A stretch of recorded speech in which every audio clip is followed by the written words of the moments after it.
जय हिंद दोस्तों, कैसे हैं आप सभी। आशा है कि आप सब काफी अच्छे होंगे, स्वस्थ होंगे और अच्छे से अपने बोर्ड की तैयारी कर रहे होंगे।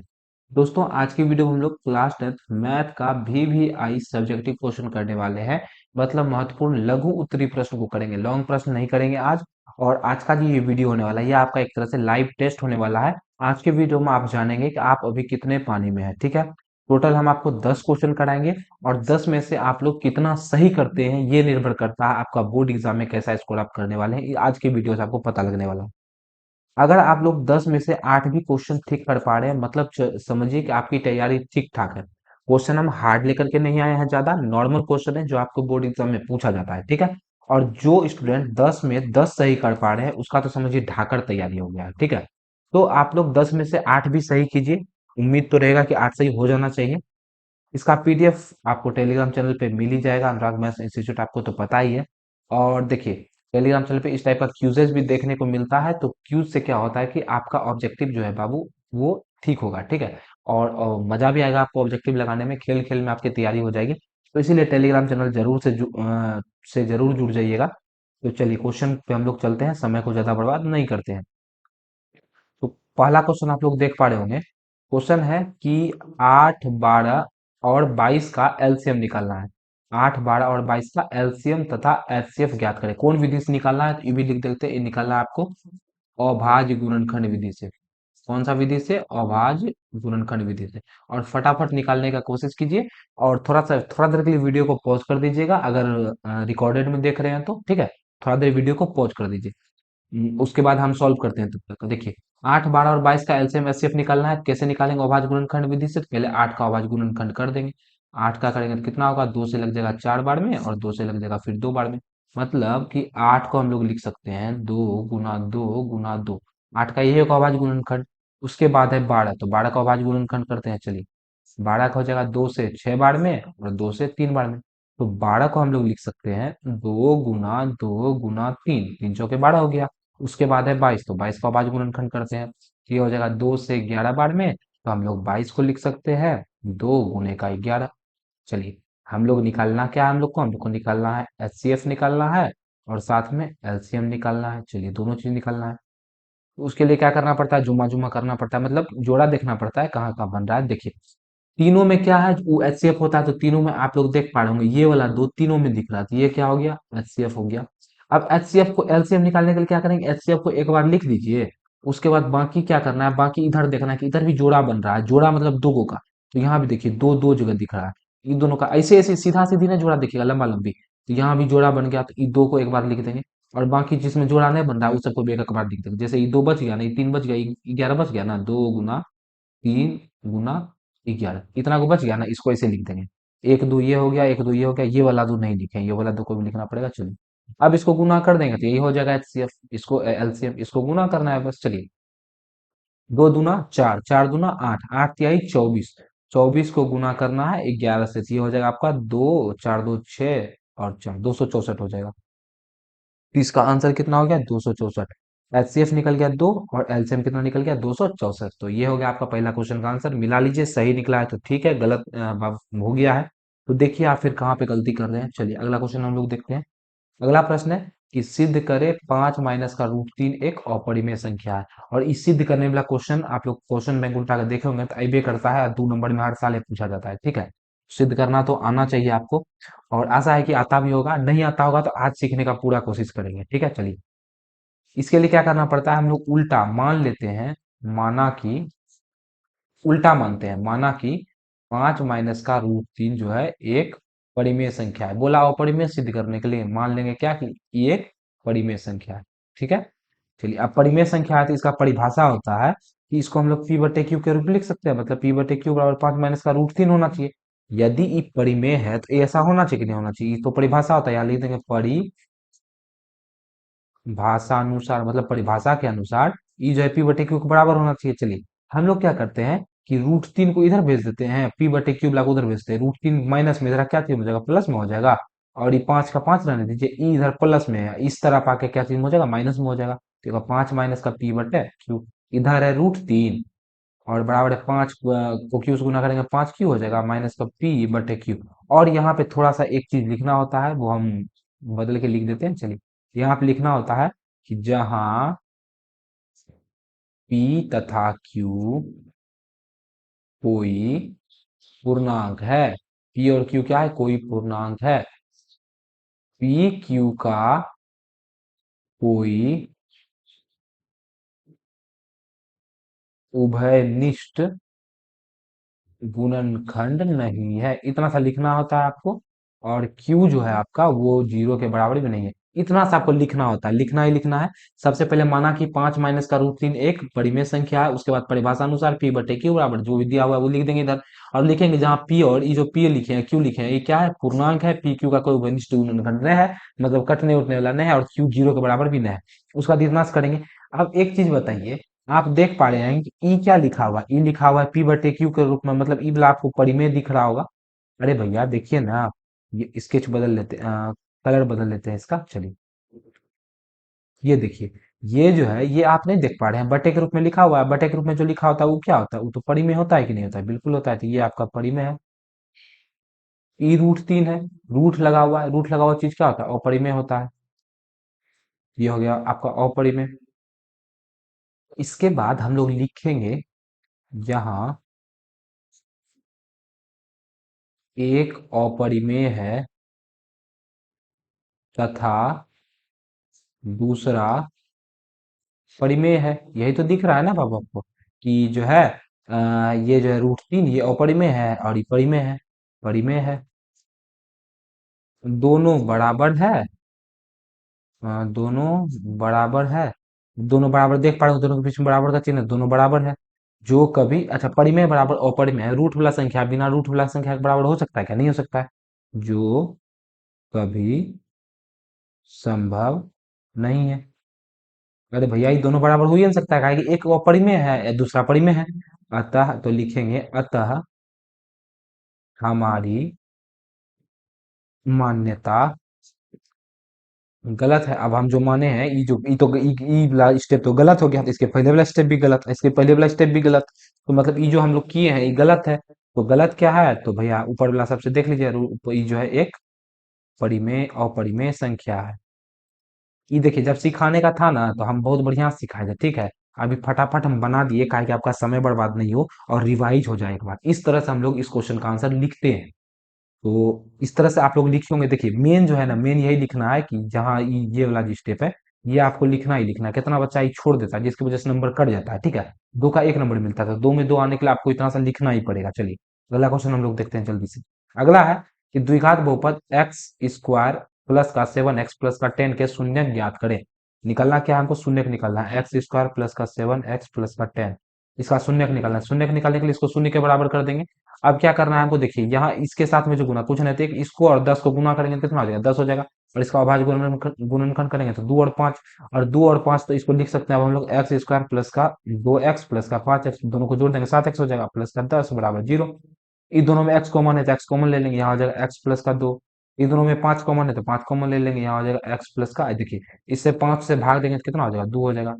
अभी दोनों में x प्लस 2 है तो x प्लस 2 दोनों से कॉमन ले लेंगे, तो यहाँ कितना बचेगा? इससे जब x प्लस 2 निकालेंगे तो x बचेगा, प्लस का इससे जब x प्लस 2 निकालेंगे तो 5 बचेगा, बराबर 0। शून्य का निकालना है मतलब x का मान निकालना है तो एक बार इसको 0 के बराबर करेंगे। एक बार इसको 0 के बराबर करेंगे तो ये हो जाएगा आपका प्लस 2 बराबर 0, तो x बराबर निकल जाएगा माइनस का 2। जब एक बार इसको 0 के बराबर करेंगे x प्लस 5 बराबर 0, तो यहाँ निकल जाएगा x बराबर माइनस का 5। ये दो का आंसर जिसका निकला है उसका सही है, जिसका नहीं निकला है उसका गलत है। सीधी सीधी बात है, देख लीजिए क्या आंसर सही आया गलत आया। अभी तक में आप लोग 3 में कितना सही किए हैं कमेंट बॉक्स में जरूर बताइएगा। चलिए अगला क्वेश्चन देखते हैं। द्विघाती सूत्र से द्विघात समीकरण 2x स्क्वायर प्लस का x माइनस का 528 बराबर 0 का हल ज्ञात कीजिए। द्विघात समीकरण, द्विघात समीकरण क्या होता है? कितना को द्विघाती सूत्र, द्विघात सूत्र क्या होता है? कितना को तो ये नहीं पता होगा, लिख लीजिएगा सूत्र क्या होता है। x बराबर माइनस का b plus minus under root b square minus का 4ac बटे 2a, यही होता है द्विघाती सूत्र, ठीक है। तो चलिए फटाफट मान हम लोग रखते हैं। b का मान कितना है? तो b का मान देखिए लिख लेते हैं इधर एक बार। a का मान यहाँ 2 दिया हुआ है तो a का मान लिख लेते हैं 2। b का मान यहाँ x के साथ में गुणा में कुछ नहीं है तो 1 है। और c का मान दिया हुआ माइनस का 5 टू 8। चलिए अब हम लोग इसका हल देखते हैं। माइनस का b है तो माइनस का 1 plus minus under root b का स्क्वायर, b मतलब 1, 1 का स्क्वायर करेंगे तो 1 हो जाएगा, माइनस का 4, a का मान है 2, सी का मान है माइनस का, माइनस जब इससे गुना होगा तो माइनस माइनस प्लस 5 टू 8। चलिए अभी सबको गुना कर देते हैं, 8 गुना 16, यहाँ हो गया आपका माइनस का बटे 2a भी है तो 2 गुना 2 हो जाएगा। चलिए इसको थोड़ा सा इरेज कर लिया जाए। तो यहाँ हो जाएगा आपका माइनस का एक तो रह ही जाएगा, प्लस माइनस अंडर रूट एक का स्क्वायर एक के हो जाएगा, प्लस का इसको जब गुना करेंगे 4 दूना 8, 8 को 8 से गुना करेंगे 64, 64 का 4 बच गया 6, 8 दूना 16, 16 में 6 जोड़ेंगे तो 22 का 2 बच गया 2, और 8 पंचे 40, 40 में 2 जोड़ेंगे तो हो जाएगा 42। ठीक है, बटे अंदर में है 2 दूना 4, तो यहाँ से हो गया माइनस का एक प्लस माइनस अंडर रूट 4225/4। अब देखिए 4 2 2 5 ये किसका वर्गमूल होता है, तो वर्गमूल आपको निकालने आना चाहिए, गुणनखंड करके भी निकाल सकते हैं और जैसे मन वैसे निकाल सकते हैं। चलिए तो ये 5 हो जाएगा, 8 पंचे 40, 5 चौके 20, पचे 25, फिर इसको 5 से कटाएंगे तो हो जाएगा 5 का 5, 5 6 के 30, 5 9 45, और ये 13 हो जाएगा 13 बार में। तो ये किसका बाबू निकल गया, ये किसका हो गया, तो देखिए एक जोड़ा यहाँ लग गया 5 का, एक 13 का जोड़ा यहाँ लग गया, तो 5 गुना 13, 13 पचे 65। तो ये जो इसका जो वर्गमूल निकलेगा वो निकलेगा 65, माइनस का एक प्लस माइनस 65/4। अब देखिए इसका दो मान निकलेगा, एक बार प्लस रखेंगे एक बार माइनस रखेंगे तब आंसर आएगा। तो इसको मिटा देते हैं। चलिए जी, तो अब हम लोग इसमें एक बार प्लस रखते हैं, तो ये होगा माइनस का एक बार प्लस रखते हैं 65/4, एक बार इसमें क्या रखेंगे माइनस का एक, -65/4। तो देखिए 65 में से एक घटाएंगे तो 64 हो जाएगा बटे 4, 64 इसे कट जाएगा 16 बार में, इसका आंसर आ जाएगा एगो आ जाएगा 16। ये हो जाएगा माइनस का 66/4, 2 से 2 बार में, 2 से 33 बार में, तो ये निकल जाएगा माइनस का 33/2। दो का आंसर निकलेगा, एक निकलेगा 16, दूसरा निकलेगा माइनस का 33/2। इस तरह से इसको सॉल्व करना था। द्विघाती सूत्र यही होता है, देखिए द्विघाती सूत्र आपको याद होना चाहिए बाबू का, द्विघाती सूत्र से क्वेश्चन आपका एग्जाम में आता है, और ऑब्जेक्टिव में कभी कभी दे देता है कि इनमें से कौन द्विघाती सूत्र है, और इस समय थोड़ा मोड़ा चेंज रहता है। ठीक है, तो देख लीजिएगा एक बार द्विघाती सूत्र याद करके चले जाइएगा। चलिए अगला क्वेश्चन देखते हैं। अगला प्रश्न है कि एपी 12 17 22 27 का पहला पद और सार्वधातुक ज्ञात कीजिए। अरे बाबा इतना आसान क्वेश्चन, मक्खन क्वेश्चन है, बिल्कुल कुछ है भी नहीं किया इसमें। ठीक है, देखिए एपी में आपको क्या दे रखा, पहला पद, पहला पद बोलते हैं पहला पद, देखिए इसमें पहला पद 12 नहीं दिख रहा है, पहला पद ए कितना निकल गया 12 पहला पद। चलिए और बोला सर्वांतर निकालने, सर्वांतर मतलब होता है डी, डी कैसे निकालते हैं, दूसरे में पहले घटा के, तो 17 में 12 घटा दीजिए तो 12 5 17 हो जाता है, तो 5 निकल जाएगा, यही हो गया इसका आंसर। अब ये क्वेश्चन किसी से नहीं बना, समझिए कि भैया उसका तैयारी क्या है, तो देख लीजिए इतना आसान क्वेश्चन था। चलिए अगला प्रश्न है 21 18 15 का कौन सा पद -का 81 होगा। अब हमको बताना है कि कौन सा पद जो है -का 81 होगा, मतलब हमको दे क्या रखा है, एन दे रखा है, एनवा पद मान लेते हैं, एनवा पद -का 81 हो गया। ए कितना है, ए आपका मतलब पहला पद 21 है। अच्छा डी कितना है, मतलब दोनों का अंतर कितना है, 18 में से 21 घटाएंगे तो -का 3 होगा। अब सूत्र पे बैठा दीजिए, एन निकल जाएगा, ए एन बराबर सूत्र होता है ए प्लस का एन माइनस का 1 इंटू डी। चलिए एन का मान दे रखा है -81 बराबर, ए का मान दे रखा है 21, प्लस का एन का मान निकालने हैं, और डी का मान दे रखा है -का 3। देखिए 21 इधर प्लस में, इधर क्या चीज हो जाएगा माइनस में हो जाएगा, तो ये होगा -का 81 -का 21 बराबर एन माइनस का 1 इंटू -का 3, गुना में है याद रखिएगा। और 21 में जब इसको जोड़ना पड़ेगा, माइनस माइनस प्लस होता है, एक एक हो जाएगा 2, 8 2 हो जाएगा 10, माइनस का चिन्ह लगा देंगे, एन माइनस का 1 इंटू -का 3। देखिए माइनस से माइनस अब कट जाएगा, 3 से ही कट जाएगा, 3 तिया 9 और 3 चौका 12 34 बार में, n-1 बराबर निकल गया 34, तो n का मान यहाँ से निकल जाएगा, ये माइनस में उधर जाएगा प्लस में, 34 में एक जोड़ देंगे 35 हो जाएगा। एन का तो कैमा पद 81 -81 होगा, तो 35वां पद जो है -81 हो जाएगा ये पी का। ठीक है, चलिए अगला प्रश्न है बिंदु -5 7 और -1 3 के बीच की दूरी ज्ञात करें। अब देखिए ये क्वेश्चन जिससे नहीं बनेगा भैया, ऐसा ऐसा इतना इजी क्वेश्चन लेकर के आए हैं कि कहने का बात नहीं है, लेकिन क्वेश्चन में एग्जाम में आता है। ठीक है, तो चलिए दूरी सूत्र क्या होता है बाबू, दूरी सूत्र होता है आपका अंडर रूट x1 - x2 का whole square plus y1 - y2 का स्क्वायर। जो कर लीजिए y2 - y1 कीजिए या y1 - y2 कीजिए, बात एक ही है। इसको हम लोग बोलते हैं x1, इसको बोलते हैं x2, इसको बोलते हैं y1, इसको बोलते हैं y2। तो चलिए x1 कितना है, x1 है -5, और x2 है -1, इसको स्क्वायर करना है। अच्छा एक तो ये वाला माइनस हुआ, एक इसका माइनस लगाएंगे तो माइनस गुना माइनस प्लस हो जाएगा यहाँ पर। ठीक है, फिर बीच में प्लस है तो प्लस, y1 का मान है 7 -y2 का मान है 3, इस पे स्क्वायर। चलिए तो -5 प्लस एक -4, -4 का स्क्वायर करेंगे तो 4 का स्क्वायर 16, माइनस गुना माइनस प्लस हो जाता है, और 7 में से 3 गया तो 4 बचेगा, 4 का स्क्वायर करेंगे तो हो जाएगा 16। तो देखिए 16 16 हो जाएगा 32, और 32 को जब रूट से बाहर निकालिएगा तो वो निकलेगा 4√2, कितना निकलेगा 4 रूट 2 निकलेगा, 4 रूट के भीतर जाएगा 16, 16 को 2 से गुना करेंगे तो 32। यही हो गया इसका सही जवाब आंसर। ठीक है, चलिए अगला है साइन थीटा बराबर 12/13, तो कॉस थीटा टेन थीटा का मान। ये सब क्वेश्चन लेकर के आए इतना आसान आसान। ठीक है, तब आपको बोले कि 10 में से 10 बनाइए, 10 में से 10 बना पा रहे हैं कि नहीं? ठीक है, देखिए अब कितना स्कोर होगा आपका। साइन थीटा बराबर कितना दे रखा है? साइन थीटा बराबर दे रखा है 12/13। निकलना क्या है हमको? कॉस थीटा बराबर निकलना है और टेन थीटा बराबर निकलना है। टेन थीटा बराबर सूत्र क्या होता है? लंब बटे आधार होता है। ठीक है, कॉस थीटा बराबर सूत्र क्या होता है? आधार बटे कर्ण होता है। चलिए, तो दोनों में हमको आधार आधार चाहिए तो आधार निकालना पड़ेगा। ये साइन थीटा बराबर क्या होता है? लंब बटे कर्ण होता है।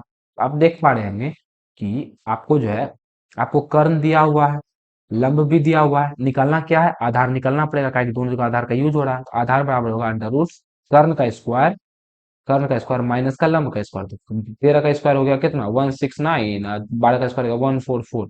जब इसका घटाएंगे तो 25 आएगा, 25 को रूट से बाहर निकालेंगे कितना आएगा? 5 आ जाएगा। तो आपका आधार कितना निकल गया? आधार निकल गया आपका 5। बस इसी का मान रखना है और कुछ नहीं बचा है। ठीक है जी, चलिए तो आप देख पा रहे हो आधार कितना निकल गया? 5। कर्ण कितना है? कर्ण आपका 13। टेन थीटा लंब कितना है? लंब है 12। आधार कितना है? 5। यही हो गया इसका आंसर। इतने दूर निकाल के छोड़ देना था। अगला है एक बिंदु ए से जो वृत्त के केंद्र से 10 सेंटीमीटर की दूरी पर है। चलिए एक पहले वृत्त बना लिया जाए। ठीक है, एक वृत्त बना लिया जाए और इसमें बोला जा रहा है कि एक बिंदु ए से जो वृत्त के केंद्र से 10 सेंटीमीटर की दूरी पर है, वृत्त की स्पर्श रेखा की लंबाई 8 सेंटीमीटर है। देखिए बोला जा रहा है कि ए एगो बिंदु है, कहीं बना दिए ए बिंदु, और ई जो है वृत्त का केंद्र से, केंद्र यहाँ होगा कहीं, यहाँ से जो है कितना दूरी पर है? 10 सेंटीमीटर का दूरी पर है। ठीक है, और बोला जा रहा है कि इस यहाँ से वृत्त के स्पर्श रेखा की लंबाई, ये जो लंबाई है बाबू, ये है आपका, ये है 8 सेंटीमीटर। अब बताना है कि वृत्त की त्रिज्या यहाँ से यहाँ तक ये कितना होगा। आप लोग ये पढ़े होंगे कि जो है वृत्त की त्रिज्या जो है स्पर्श रेखा पर लंबवत होती है। तो यहाँ पे 90 डिग्री का कोण बना। आपको दिया क्या हुआ? इसके सामने वाला भुजा, मतलब ये वाला भुजा, ये हो गया कर्ण को, 90 के सामने वाला भुजा कर्ण बोलते हैं। ये हो गया आधार। तो लंब निकालना है, तो लंब बराबर क्या होगा? नाम दे दीजिए इसका, ओ दे दीजिए, इसको बोल दीजिए पी, इसको बोल दीजिए क्यू। ये क्या हुआ? ये एक तरह से आधार हुआ, ये वाला कर्ण हुआ। तो हमको निकालना क्या है? ओपी निकालना है। तो ओपी क्या हो गया बाबू? ओपी जो हुआ ये आपका लंब हुआ। लंब बराबर सूत्र क्या होता है? लंब बराबर सूत्र होता है अंडर रूट कर्ण का स्क्वायर, मतलब कर्ण आपका 10, तो 10 का स्क्वायर माइनस आधार 8 का स्क्वायर। तो 10 का स्क्वायर करेंगे तो हो जाएगा 100, 8 का स्क्वायर करेंगे तो हो जाएगा 64। 100 में 64 घटाएंगे तो बचेगा 36, 36 को रूट से निकालेंगे तो हो जाएगा 6। यही हो गया, 6 सेंटीमीटर हो जाएगा। वृत्त का त्रिज्या कितना हो जाएगा? ये हो जाएगा 6 सेंटीमीटर। यही निकालना था। चलिए अगला प्रश्न है, लंब वृत्तीय शंकु का आयतन निकालें जिसकी ऊंचाई 28 सेंटीमीटर और आधार की त्रिज्या जो है वो 21 सेंटीमीटर है। तो बोल रहा है एक शंकु है, ठीक है, और इसका ऊंचाई दे रखा है, ऊंचाई है आपका, ऊंचाई है 28 सेंटीमीटर, और आधार की त्रिज्या ये है आपका 21 सेंटीमीटर। ठीक है, इसका निकालना क्या है? आयतन निकालना है, शंकु का आयतन। शंकु का आयतन बराबर सूत्र क्या होता है? शंकु का आयतन होता है 1/3 पाई आर स्क्वायर एच। तो बस यही लगाना है, 1/3, पाई का मान 22/7, आर का मान है 21, 21 का स्क्वायर है तो दो बार गुना करेंगे, गुना 28। 7 को 3 बार पढ़ेंगे तो 21, 3 से 3 कटिए जाएगा। तो अब हमको करना क्या है? 22 गुना 21 गुना 28 करना है। अब इसको गुना करना है तो एक एक करके गुना करते हैं। 22 को पहले 21 से गुना करेंगे तो हो जाएगा 22, 22 गुना 44, ये हो जाएगा 462। अब 462 को गुना करना है 28 से, 8 गुना 16, 6 बचा 1, 8 को 6 बार पढ़ेंगे 48, 48 में एक जोड़ेंगे 49 की 9 बचा 4, और 8 को 4 बार पढ़ेंगे 32, 32 में 4 जोड़ेंगे 36, फिर यहाँ गुना 2 दुना 4, 6 दुना 12 की 2 बचा 1, 4 दुना 8 1 9, 6 9 4 13 3 बचा 1, 6 2 8 1 9 और 9 3 12। इतना हो जाएगा। जब सबको गुना करेंगे कितना आ जाएगा? 12936। ठीक है, तो इतना हो गया। तो टोटल हम लोग बोले थे 10 क्वेश्चन करेंगे, और 10 क्वेश्चन में देखिए बाबू आप लोग 10 क्वेश्चन में कितना स्कोर कर पाए। हमको तो लगता है कि 10 क्वेश्चन में जो है आपका 8 क्वेश्चन तो आराम से स्कोर कर लिए होंगे, क्या कि 8 क्वेश्चन इजी इजी, हम पहले ही बताए कि इजी क्वेश्चन लेकर के आया। और क्वेश्चन ऐसा जो हम इसीलिए लिखे थंबनेल पर कि आप वीडियो पे आए और आपका हौसला बढ़े कि ऐसा क्वेश्चन बोर्ड एग्जाम में भी आता है। देखिए यदि कोई भारी, हम सिर्फ भारी भारी क्वेश्चन डाल देते इसमें, हार्ड हार्ड क्वेश्चन डाल देते, आप तो सोचते कि यही तो हमसे होबे नहीं कर रहा है और डिमोटिवेट हो जाते। इसीलिए थोड़ा इजी क्वेश्चन लेकर के आए थे। इजी तो नहीं था, मॉडरेट लेवल का था।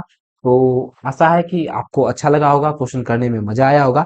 कल इससे थोड़ा हार्ड लेवल का क्वेश्चन लेकर के आएंगे जो आपके एग्जाम में पूछा जाता है, और उसको भी करेंगे। आज तो स्पीड स्पीड में बता दिए काहे कि क्वेश्चन सब आसान आसान था, ठीक है।